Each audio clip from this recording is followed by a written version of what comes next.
Hello everyone, this is Chelsea from Those with Words. Welcome to the channel. Today I'm here to chat with you about some of my current favorite journaling supplies. I've really been enjoying everything that you're seeing on the screen right now, so let's go ahead and dive right into what I've been enjoying lately. The first item that I want to show you is this 2024 sticker calendar, and this is from a brand called Tape Print. Hopefully I'm saying that correctly, but it is a compilation calendar. All of these wonderful Taiwanese artists contributed to making this calendar, and each of them get to design stickers for the month. There were two versions of this calendar. So the one I have is this like light cream color cover. And then there's another version with a darker cover with different artists and different artwork for each month. But I ended up choosing this one because I just liked the artwork on these better. So the way this works is actually pretty simple. Each of the months get a different artist. So this one for January is by Meow Illustration. And it has a bunch of flowers and scissors. It's that kind of theme. You can see I have already used a bunch of these, so most of them are gone from the first page. There are a few more left on the second page. And I love the fact that for pretty much all of these sticker sheets, you just have the month and the date. You don't really have the day of the week. You don't have the year 2024 on these stickers or anything. So anything that I don't end up using, I can always reuse for another year. So I really like that. Even if you maybe don't end up using these sticker sheets for the whole month because, I don't know, life happens and maybe you didn't really journal that much that month, you can always come back to the same month in the following year and use these all over again. For February, as you can see here, it's focused on ink bottles. So each artist has a really different way of approaching these stickers, and the designs are really different each month, which is fresh for me, and it inspires me to use different kinds of stationery and color coordinate around some of these dates, although I don't always do that, but I think it's fun to attempt it. And I'm just kind of flipping through the rest of these to show you as best as possible. So the styles really vary across the different months as well, which I like. And I think this is such a cool investment to have for my journaling for the rest of the year. And again, if I don't use all of these, I can always come back and use them another time.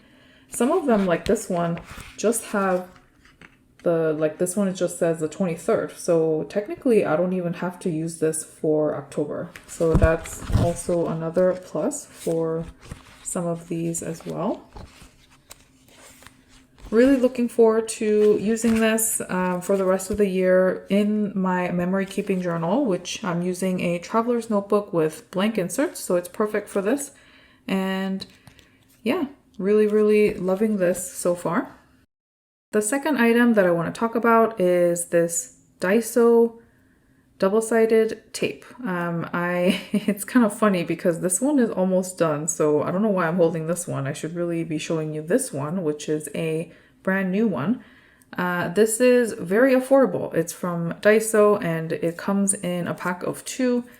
The one that I have is one of the thinner ones because I like to use these to put down ephemera that I can't really put down using a tape runner or glue.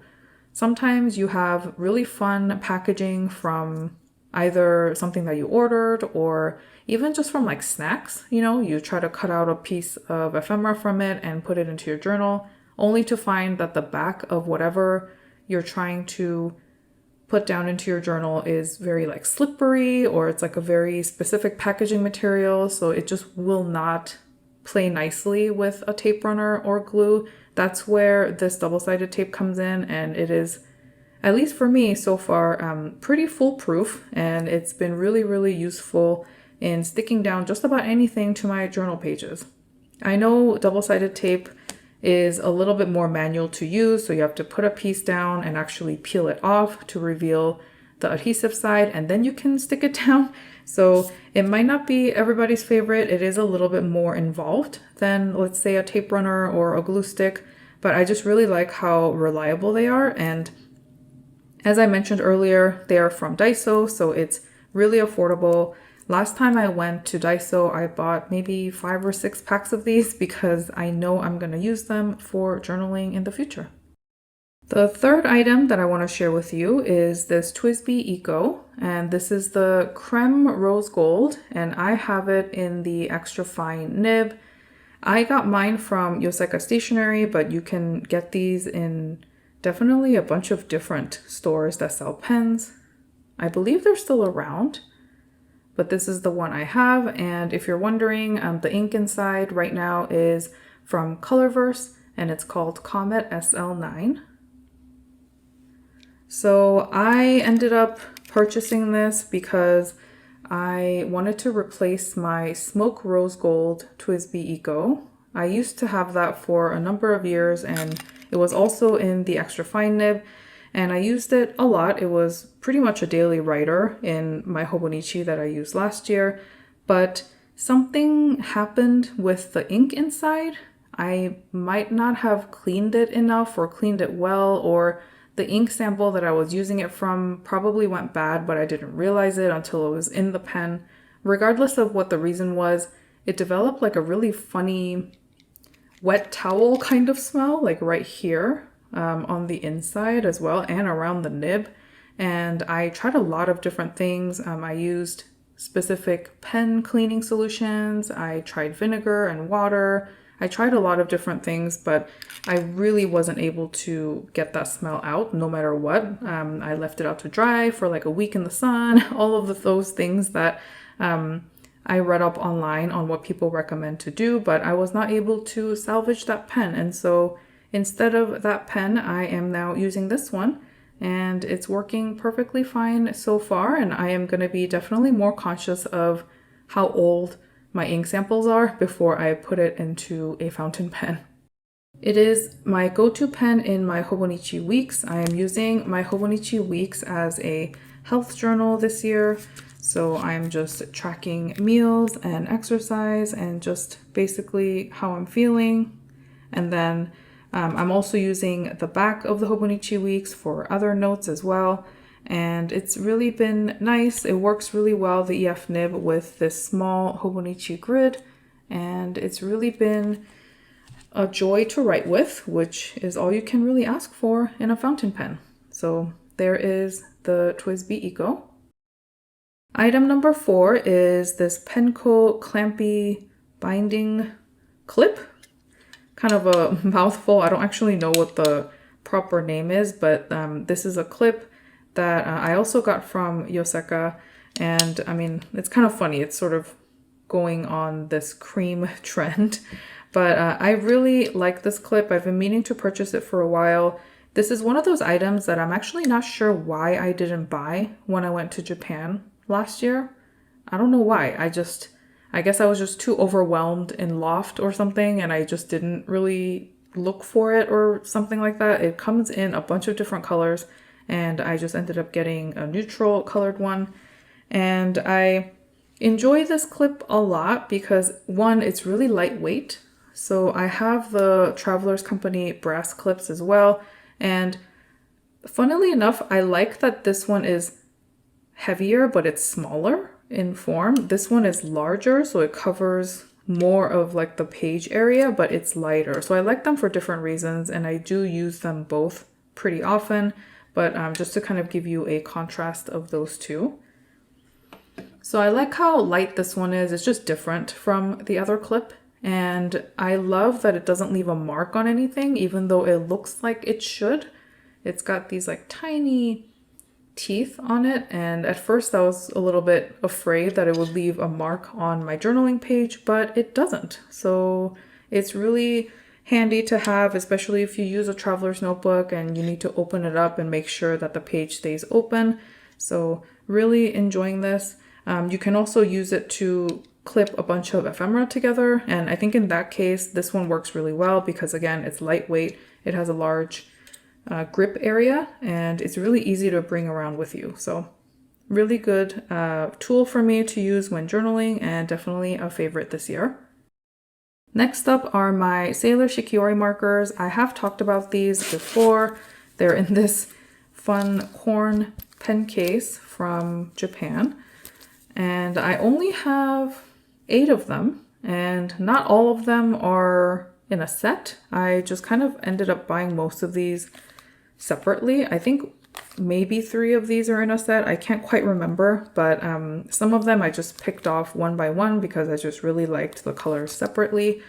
And I really love the Shikiori markers for the fact that they have this brush tip, and then they also have this fine tip, which I use like a little marker basically. And you'll see this a lot in my journals, but I use them for headings. So I'm just pulling out my traveler's notebook here to show you. I also have a journal with me video that I just published on my channel last week where I show this as well, but basically all of these different headings are done with Shikiori markers. There are other choices, of course, but this has been my go-to for all of this year so far. Yeah, so it rained a lot that time, so this one is actually not Shikiori marker, it's different, but most of the ones where it looks like there's some variation between the lines, that is all Shikiori markers, and I really like the colors that I picked, and it's been really nice to be able to letter with them, and then also just switch it around to the fine tip on the other end to just do block lettering. It's really flexible. I really like the brush tip quality and the bounce that it has to it, so really like these, and I will continue to use them in my traveler's notebook especially. Last but not least is my Nolty 1180, which I actually have in an olive passport traveler's notebook. And this isn't really a journaling tool, it's just an actual journal. So I set this up as part of my 2024 lineup, and I've been using it every single day pretty much. This monthly section has turned into a really quick gratitude section.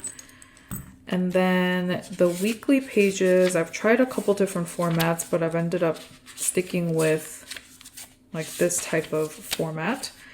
And I have been enjoying this a lot. I started tracking weather at some point during this month because I wasn't really sure what to do with this little empty spot up here. So instead of forcing myself to write something else, I just thought, you know what, something I never track and something I always wonder about in another year where I go, what was the weather like this month last year? Why is it raining so much? Things like that. Now I have something to go off of. So I've been tracking a little bit more of that. So I do daily highlights here, and then I write about just like random things on the side. So I'll do daily highlights like this, Monday through Sunday. And then the little spaces that I have left on the left and right, I just end up writing about shows that I'm watching, games that I'm playing, other random things that, you know, I tried and really enjoyed, revelations, reflections, anything like that. So they're really quick summaries of what happened during the week. And then if I want to really go into depth on any of those items, then that's where the traveler's notebook in the standard size comes in, and this is my memory keeping journal. So I'll actually go in here and use this sticker from the sticker book, put that down for the day, and actually decorate and write at length about whatever, you know, event it was or anything that I want to write more at length about. So this particular system has been working really well for me. And all I use with it is just this Hobonichi Techo Uni Jetstream, and it's just ballpoint, and it's really easy, and it only takes a couple of minutes every single day. So I've really been liking the simplicity of this, and it's been sticking really well with me so far. One of the most, I think, successful in terms of trying out a new journal in part of my New Year lineup. Sometimes Other journals are a little bit harder to stick with, but this one has been really easy for me, and that is a huge plus. So definitely a favorite. So all of these are my favorites that I wanted to share with you today. I hope you enjoy this video. I haven't really made a ton of favorites videos so far on this channel, but hopefully I'll be able to update you on other journaling favorites in the future. Thank you so much for watching, and I hope to see you in the next one. Take care. Bye.